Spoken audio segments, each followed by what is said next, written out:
আসসালামু আলাইকুম রহমতুল্লাহ। অসম্মানিত বন্ধুরা, আজ পবিত্র জুমার দিন। সকলকে জানাচ্ছি পবিত্র জুমার দিনের শুভেচ্ছা। পবিত্র জুমা মোবারক। আল্লাহর অশেষ রহমতে আমরা আরও একটি জুমা পেলাম।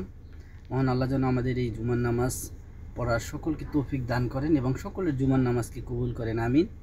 বিশেষ করে আমি বলতে চাই যে আমরা হয়তোবা কাজের ব্যস্ততার কারণে অনেকেই পাঁচ ওয়াক্ত নামাজ পড়েন না বা পড়তে পারেন না, কিন্তু সকলের উচিত নামাজ পড়া ফরজ, এই জন্য নামাজ আদায় করা।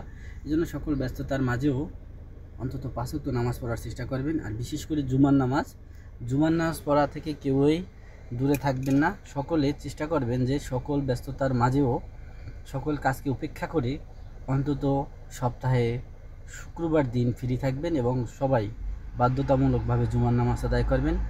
মহান আল্লাহ অবশ্যই আমাদের প্রতি দয়া এবং রহমত দান করবেন, আমিন। সবার জন্য দোয়া এবং ভালোবাসা রইল। সবাই ভালো থাকবেন। আল্লাহ হাফেজ।